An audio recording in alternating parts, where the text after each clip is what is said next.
जावेद साहब जी न्यूज़ 72 के और इसरार साहब अपना कशिश मीडिया नरगिस टाइम्स न्यूज़ के और अथर साहब सदा अंसारी के। देखिए, आप लोगों का सवाल जो है मैं वो एक एक करके मैं जवाब देना चाहूँगा। जावेद साहब का ये सवाल कि हिंदू समाज में जात पात है लेकिन इस्लाम में नहीं है, और आपका इनका ये सवाल है कि भाई प्रैक्टिस में तो है। बिल्कुल आप बात सही कह रहे हैं कि ये मुसलमान में या इस्लाम में जात पात नहीं है, लेकिन प्रैक्टिस में है। और यहीं पे इसके लिए किसी ने भी इस पे कोई काम नहीं किया, चाहे हमारे मजहबी रहनुमा हो चाहे हमारे सियासी रहनुमा हो। कभी भी कल्चरल इंटीग्रेशंस के लिए या क्लासलेस और casteless society among the Muslims, Muslim में कास्ट और कास्टलेस सोसाइटी के लिए काम नहीं किया। ये बहुत ही अफसोस की बात है। दूसरा सवाल जवाब जावेद साहब का ये कि क्या ऐसा नहीं लगता कि बीजेपी जो है इसका फ़ायदा उठा रही है? बिल्कुल बात सही कह रहे हैं। अभी प्रधानमंत्री जी ने हैदराबाद में बाकायदा ख़ास करके कहा कि मुस्लिम समाज का जो पिछड़ा तबका है या पसमादा है, जो पिछड़ापन है, उनको विशेष ध्यान देने की जरूरत है। मैं माननीय प्रधानमंत्री जी से ये सवाल कर रहा हूँ कि अगर इतनी उनसे हमदर्दी है तो 1950 का जो प्रेसिडेंशियल ऑर्डर है उसको आप ख़त्म कर दें। जो कॉन्स्टिट्यूशनल डिस्क्रिप्शन 341 के तहत उसको आप ख़त्म कर दें।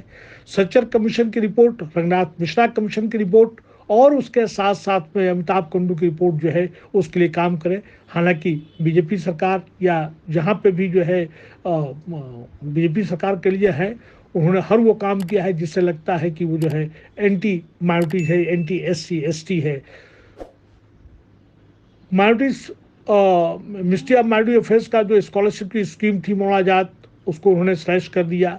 माइनॉरिटीज़ के लिए जो एजुकेशनल जो है बजट था उसको भी कम कर दिया।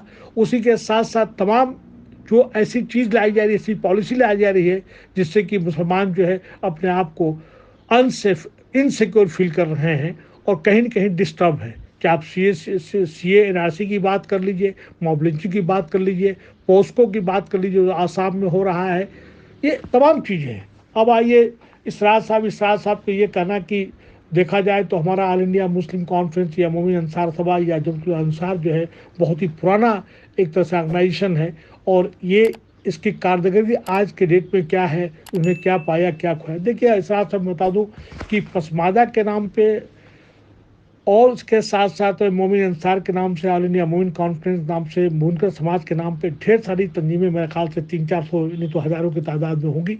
मैं समझता हूँ कि इन्होंने अपने आइडेंटिटी लेकर रखा है। नंबर एक तो ये जितनी भी तंजीमें हैं, चाहे ऑल इंडिया मोमिन कॉन्फ्रेंस है, जो मोमिन अंसार सभा हो, या इसके नाम से जो भी संस्था हैं, इनका तो पहले बात तो ये कि इनके पास सेक्रेटरीट ऑफिस ही नहीं है।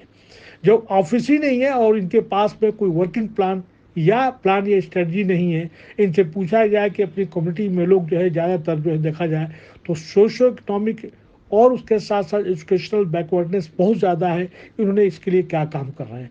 आज जो है दलित मुसलमान, OBC मुसलमान या जो मुसलमान जो ऑर्गेनाइज सेक्टर में काम कर रहा है, अपने आप को बहुत ही इनसिक्योर फील कर रहा है, गैर महफूज महसूस कर रहा है, इसके लिए काम कर क्या कर रहे हैं? अब रहा सवाल कि अशरफिया तबका, देखा जा रहा है कि अशरफिया तबका को लोगों ने एक कमरे में बंद होकर बहुत कुछ बुरा भला कहते हैं। देखिए, ऐसा है, ये सब हिस्ट्री का पार्ट है। कॉन्स्टिट्यूशन आज जो डेमोक्रेसी है इसका हमें फ़ायदा उठाना चाहिए।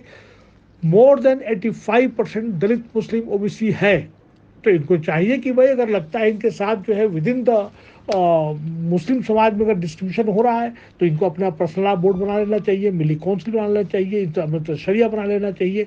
इनको अपने तमाम तरह के जो है अदारे इंस्टीट्यूशन खोलना चाहिए। और यही नहीं, इसके साथ साथ अगर लगता है इनके तमाम जो है मुजाहिद आज़ादी जिनकी तादाद हज़ारों की है, हज़ारों की है, अगर उनको सही जगह इतिहास में दी जाए, इनको खुद लिखना चाहिए।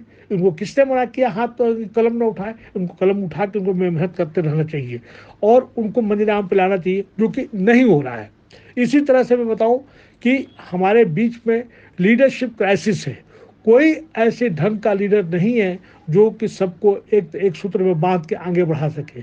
इसके लिए चाहिए इनको कि किस तरह का कोई कोऑर्डिनेशन सेल या एक सेंट्रल बॉडी या कन्फेडरेशन ऑफ द ऑल पसमादा तबके लोगों को बना देना चाहिए और उस पर अपनी बात ला कर रखना चाहिए। और आज के डेट में मैं समझता हूँ कि सबसे जो इम्पोर्टेंट है वो इम्पोर्टेंट ये है कि अपनी कम्युनिटी को एजुकेशनल बैकवर्डनेस के लिए, इकोनॉमिक बैकवर्डनेस के लिए, सोशल बैकवर्डनेस के लिए, उसके साथ साथ जो हम गैर महफूज, हाईली अनसेफ, इनसिक्योर फील कर रहे हैं, इस पे हमें काम करने की ज़रूरत है, जो ये तमाम तंजीमें काम नहीं कर रही हैं।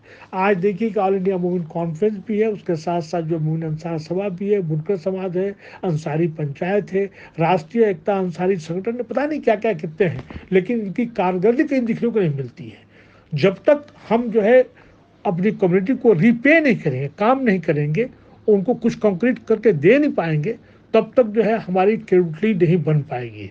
अब रहा सवाल कि तमाम जो भी पॉलिटिकल पार्टीज़ हैं उन्होंने इग्नोर कर रखा है। भाई उनका काम है, पहले अंग्रेज हमको डिवाइड एंड रूल किया, और आज ये भी जो है हमको मुख्तलिफ खानों में बांट के अपने फ़ायदा उठाने के लिए, अपने सियासी लाभ के लिए, फ़ायदे के लिए काम कर रहे हैं। लेकिन हमको तो आज पढ़े लिखे तबके लोग हैं, डेमोक्रेसी है, हमें जो है as per rule of law, as per rule of constitution के तहत हमें काम करना है।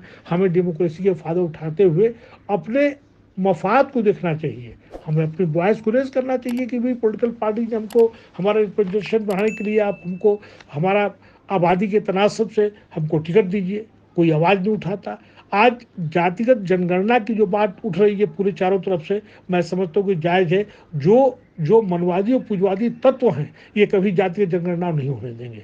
आज तो बहुत अच्छा मौका है कि जो बात नीतीश कुमार कह रहे हैं वही बात एम के स्टालिन भी कर रहे हैं, और वही चीज़ जो है देखा जाए तो जो भी ओबीसी या दलित लीडर्स है वो भी बात कर रहे हैं कि जातिगत जनगणना होना चाहिए। वो ये बिल्कुल सही जायज़ है। उसके अलावा तमाम